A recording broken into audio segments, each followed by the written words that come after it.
దేవుడు మనకు ఒకటి నేర్పుతూ ఉండాలి ఎప్పుడు. నేను ఇప్పుడు పర్వాలేదు, నేను ఇప్పుడు యోగ్యంగానే ఉన్నాను అని అప్పుడప్పుడు తరచుగా మనం అనుకుంటూ ఉంటాం. నేను యోగ్యంగా ఉన్నాను అన్నప్పుడు దేవుడు మోషేకి నేర్పాడు, నువ్వు యోగ్యంగా లేవు. వెంటనే అంటాడు ఆయన, నేను యోగ్యంగా ఉన్నానని ఎప్పుడైతే నువ్వు అంటావో వెంటనే అక్కడి నుంచి వస్తుంది, నువ్వు యోగ్యంగా లేవు. విచిత్రం. 40 ఏళ్లలో యోగ్యంగా ఉన్నాడు మానవ రీత్యా, కానీ దేవుడు అన్నాడు, ఇప్పుడు నువ్వు క్రమంగా లేవు అన్నాడంటే దేవుడు తరిమాడు, అక్కడి నుంచి వెళ్ళేటట్టు పరిస్థితులు కల్పించాడు. 80 ఏళ్ల ప్రాయం వచ్చినప్పుడు ఇప్పుడు నేను పనికి రాను అన్నాడు.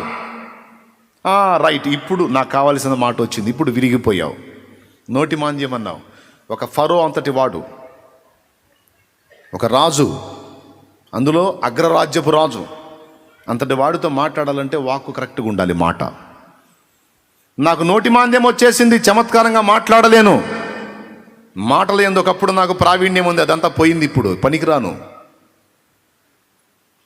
విరిగిపోయినటువంటి బల్ల పనికిరానట్టు, విరిగిపోయిన కప్పు పనికిరానట్టు, నలిగిపోయిన పూలు పనికిరానట్టు, ఇక్కడ విరిగి నలిగిపోయి కొన్నిసార్లు ఎదిరిస్తాడు ఆయన్ని, దేవుణ్ణి.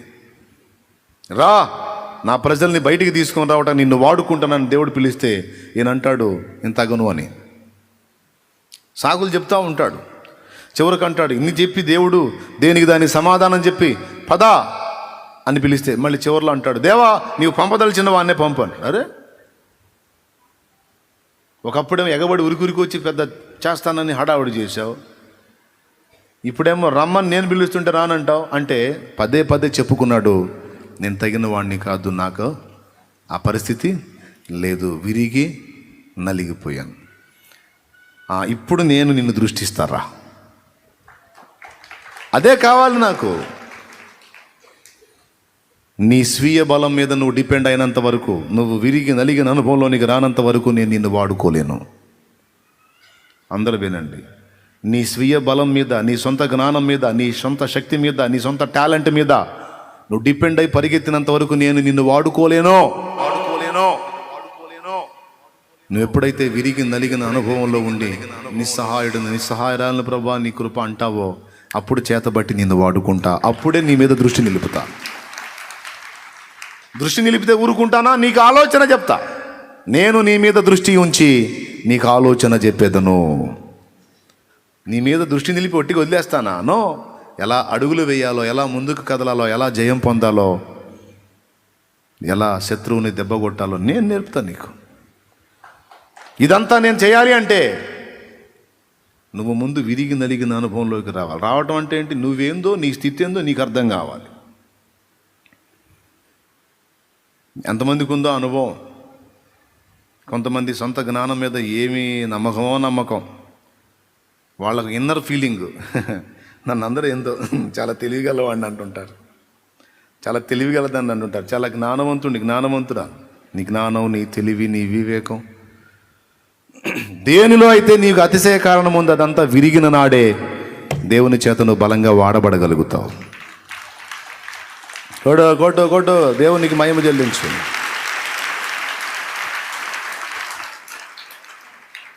చప్పట్లు కొట్టే ఆనందం. చెప్పిన మాట వదిలేస్తావా? వదిలేవాకు, స్వీకరించు.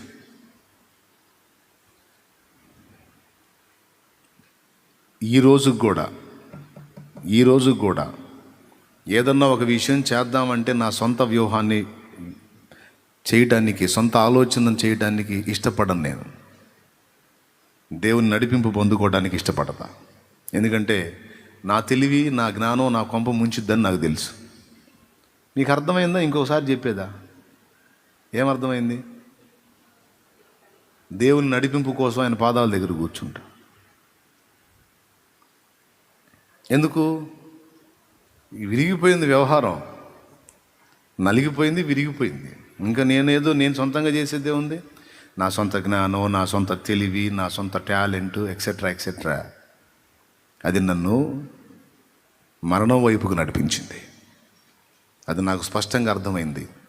దేవుని పాదాలు పట్టుకొని గోజాట్టు మొదలుపెట్టి దేవుని ఆలోచనలు కోరి, దేవుని నడిపింపు కోరి ఎప్పుడైతే ఆయన వైపు అడుగులేశానో అప్పుడు ఆయన నా లైఫ్ తన చేతిలో తీసుకున్నాడు.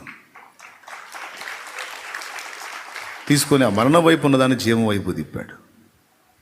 సింపుల్గా మీకు అర్థం కావాలంటే స్టీరింగ్ దేవుడి చేతికి ఇవ్వండి చెబుతున్నా. అది ఎవరి చేతికి? సొంత డ్రైవింగ్లు చేయవాకండి. మామూలు డ్రైవింగ్ అంటే నీకు వచ్చులే, అది చేసుకో, ఇబ్బంది ఏం లేదు. మరి ఆ స్టీరింగ్ మళ్ళీ ఎవరికన్నా ఇచ్చావు? ఇప్పుడు వెళ్ళాలి కదా ఇంటికి కారు. ఆ డ్రైవింగ్ కాదు, నీ బ్రతుకు బండి డ్రైవింగ్ దేవుని చేతికి ఇవ్వు. అంటే అర్థం ఏంటి? నీ నిస్సహాయతను దేవుని ముందు కనపరిచి, నీ అపాత్రతను అయోగ్యతను దేవుని ముందు ఒప్పుకొని విరిగి నలిగిన వ్యక్తిగా దేవుని ముందు నిలువు. అదే కీర్తనాకారుడు చెప్పాడు ఇక్కడ, విరిగి నలిగిన హృదయమే నీకు ఇష్టమైన బలి. ఎవరిని దృష్టిస్తున్నానని చెప్తున్నాడు? నలిగిన హృదయము, విరిగిన హృదయము గలవాన్ని. మళ్ళీ ఒక్కసారి చెప్పండి, విరిగి నలిగిన అనుభవం అంటే ఏంది?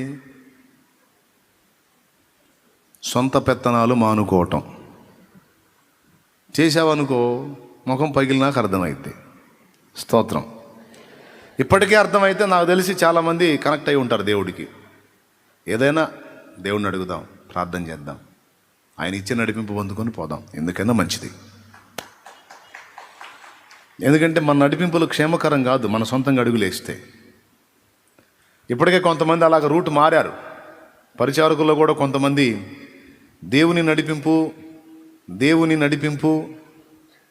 దేవుని ఆలోచనలు అడుగులు వేయటం అనే వాటిని దాటి సొంత ఆలోచనలకి అందరూ కాదు కానీ ఒకరిద్దరు అట్లా దారి మళ్ళుతున్నట్టు అర్థమవుతుంది. సందర్భంగా చెప్తున్నాను, జాగ్రత్త. దేవుని నడిపింపులు కోల్పోవద్దు. విరిగి నలిగిన అనుభవంతో దేవుని ముందు కూర్చొని ఆయన నడిపింపు పొందుకొని ఆయనతో కలిసి అడుగులు వేసే అనుభవాన్ని కోల్పోవద్దు. Very danger. పక్కదారులు మనం వెతుక్కుంటే, మన సొంత దారులు వెతుక్కుంటే ఒకనాటికి మన కొంప మునిగిద్ది. అవన్నీ వెతుక్కొని చూసి గతంలో దెబ్బతినే కదా ఆయన నడిపింపు గోలు వచ్చాం మనం. మళ్ళీ ఎందుకు? ఆయన నడిపింపు మనకెంతో క్షేమం. Praise the lord, praise the lord. ఈరోజు కూడా నేను మనసారా కోరుకునేది అదే.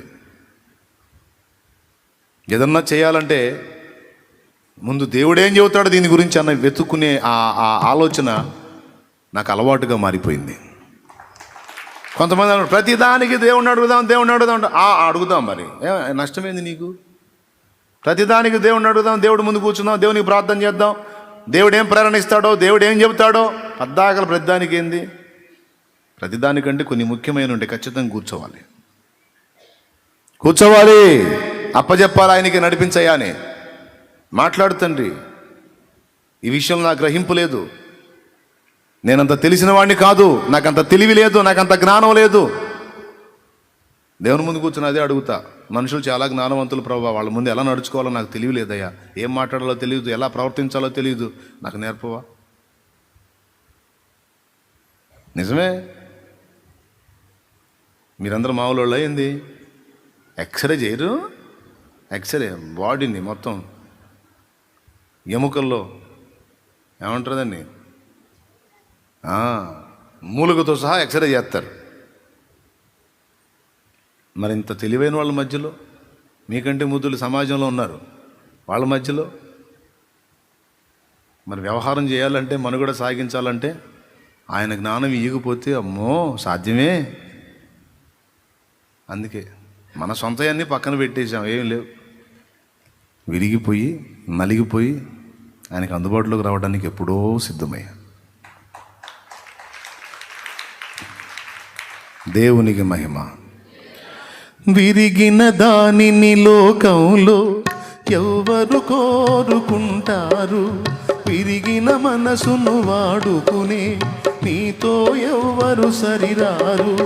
విరిగిన దానిని లోకంలో ఎవరు కోరుకుంటారు? వాడుకుంటారు. విరిగిన మనసును వాడుకునే నీతో ఎవ్వరు సరిరారు. దీనులను హీనులను